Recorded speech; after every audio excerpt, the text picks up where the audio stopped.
Olá pessoas, tudo bem? Tenho ficado bastante satisfeito com o retorno que venho recebendo sobre o trabalho que estamos fazendo aqui nesse canal. Nossa proposta é sempre trazer uma visão renovada sobre a religiosidade que certamente você não ouvirá da boca da grande maioria dos líderes religiosos pela vida fora. Agradeço a todas as pessoas que estão contribuindo com as suas críticas e também as suas sugestões para que possamos melhorar ainda mais as nossas reflexões por aqui. Essa é a melhor forma de fazermos um trabalho cada vez mais relevante, contar com a interação e a contribuição de vocês. Por isso, hoje nós vamos discutir um tema que nos foi sugerido por alguém que nos acompanha aqui no canal e o que eu já conheço desde os nossos tempos de moleque, lá no nosso lugar de origem, no bairro do Caju, aqui no Rio de Janeiro. É o meu amigo Cláudio Henrique, companheiro do nosso eterno Brooklyn Futebol e Cultura, que, pelo tempo que eu conheço, me dou o direito de continuar chamando de Claudinho. Fala aí, Claudinho. Maneiro vídeo, Zé. Quando puder também, Zé, dá uma pesquisada aí também como é que é o lance do sincretismo religioso aqui no Brasil. A partir dessa ótima sugestão, hoje nós vamos falar sobre sincretismo religioso. Só que antes de falarmos propriamente do uso desse conceito, nós precisamos conversar um pouco sobre o desenvolvimento do estudo das religiões ao longo dos últimos séculos. E você já vai entender o porquê. Nas sociedades ocidentais, até por volta dos anos 1700, a única forma de estudar a religião era por meio da teologia. Os teólogos, primeiro os padres católicos e depois também os pastores protestantes, tinham o monopólio do discurso sobre essa realidade tão importante da vida dessas sociedades. Foi quando apareceu uma nova forma de olhar o mundo sem recorrer às propostas da religião. Esse novo modelo ficou conhecido como Iluminismo. Já falamos um pouco sobre esse processo aqui nesses dois vídeos. A partir de então, foi sendo moldada uma nova forma de estudar as diferentes expressões religiosas, sem que necessariamente o pesquisador precise ter um envolvimento pessoal com elas. Assim, no final dos anos 1800, surgiu um novo movimento a partir dos círculos teológicos protestantes da Alemanha, primeiramente chamado de religiões comparadas, e que mais tarde se desenvolveu na disciplina que conhecemos hoje como ciências da religião. Por isso, para falarmos hoje do conceito de sincretismo, nós não vamos utilizar as ferramentas da teologia, pois a teologia, invariavelmente, olha o mundo a partir da sua própria fé. Por isso, acaba criando uma visão parcial da realidade. Vamos utilizar as ferramentas das ciências da religião. Nesse campo de estudo, foram desenvolvidas duas formas de analisar as expressões religiosas.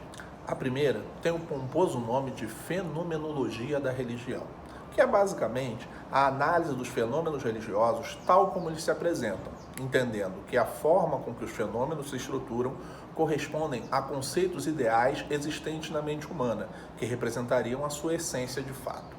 Para conhecer melhor essa forma de analisar a religião, indico a leitura da grande obra em 3 volumes, História das Crenças Religiosas, do cientista das religiões romeno Mircea Eliade. A segunda forma é a chamada Escola Histórica das Religiões. Essa escola entende a religião como um processo histórico e social, enxergando nela uma autonomia em relação aos demais temas da história, como a economia, as artes e a política. Por isso, o estudo do seu desenvolvimento no decorrer da história nos ajudaria a entender o fenômeno contemporâneo. Se você quiser conhecê-la melhor, vou deixar aqui no primeiro comentário 2 textos introdutórios. Já para você que se interessa em conhecer as religiões de um modo geral, indico também a leitura de um livro de ficção que faz literalmente uma viagem pelo mundo das religiões. É A Viagem de Théo, da escritora e filósofa francesa Catherine Clément. De minha parte, eu prefiro a visão da escola histórica, pois suas ferramentas de análise nos permitem compreender a evolução das expressões religiosas através do tempo, e não apenas como elas se apresentam hoje. E isso é particularmente importante quando precisamos analisar o conceito de sincretismo. Nessa escola histórica, a palavra sincretismo é evitada por um motivo muito simples. Todas as religiões que conhecemos, invariavelmente, possuem algum tipo de influência de outras religiões ou de outras formas de pensamento com as quais elas tomaram contato. Talvez você esteja começando a ficar um pouco aborrecido comigo, porque sempre ouviu falar que a sua religião é pura, mas lamento te informar que não. Por exemplo, a minha religião, que é o cristianismo, é uma conjunção da herança religiosa judaica com grandes adições do platonismo grego. Se você for um cristão católico, ainda terá a influência de conceitos romanos. Já o judaísmo bíblico, que está na base do cristianismo, é a síntese da fé de uma tribo nômade dos desertos da Palestina, que se fundiu com as crenças das religiões que já existiam na terra cultivável em que ela se estabeleceu, como os filisteus, os cananeus e etc. Além disso, ela recebeu influência de religiões da Mesopotâmia, que dominava politicamente a região durante grande parte da antiguidade. Na própria Bíblia, é possível encontrar claras referências a essas influências e ressignificações da fé em Deus, inicialmente conhecido como Yahvé. No texto do livro de Oséias, capítulo 2, versículos 7 e 8, o profeta fala sobre a infidelidade da nação de Israel nos seguintes termos: ela correrá atrás dos seus amantes, mas não os alcançará. Procurará por eles, mas não os encontrará. Então dirá: voltarei para o meu marido, como no início, pois estava bem melhor do que agora. Ela não reconheceu que fui eu quem lhe deu o trigo, o vinho e o azeite, quem a cobriu de ouro e de prata, que eles usaram para Baal. O teólogo Erhard Garstenberger explica: o texto reflete, pelo menos teoricamente, a situação de que Israel agora tornou-se sedentário na terra cultivada e afirma que Yahvé assume uma nova responsabilidade pelo campo e pela fertilidade.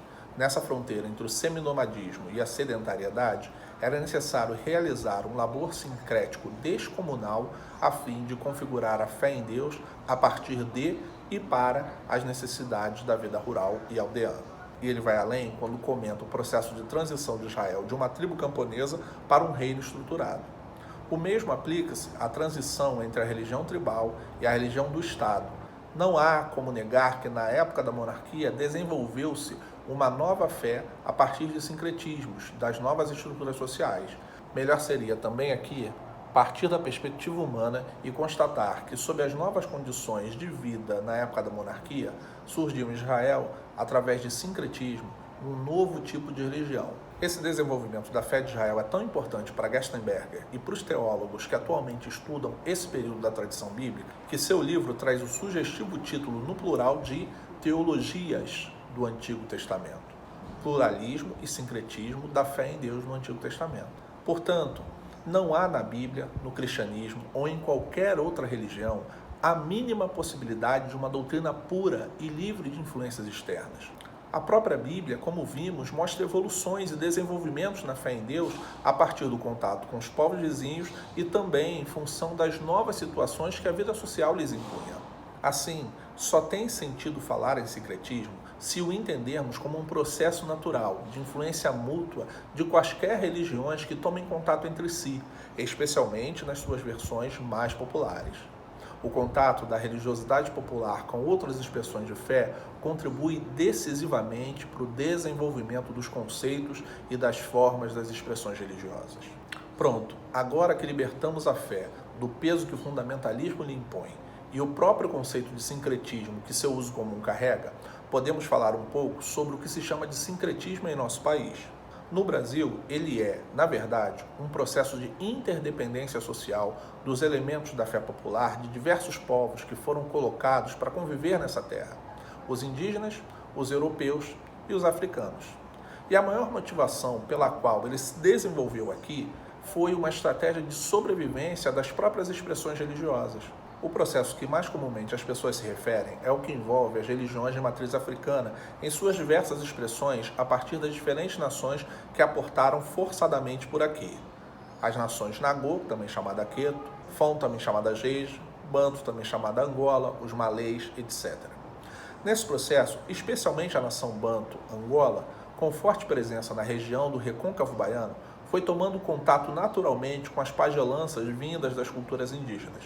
Isso desenvolveu o chamado candomblé de caboclo, que além de cultuar os orixás, também passaram a cultuar os espíritos nativos brasileiros chamados de caboclos.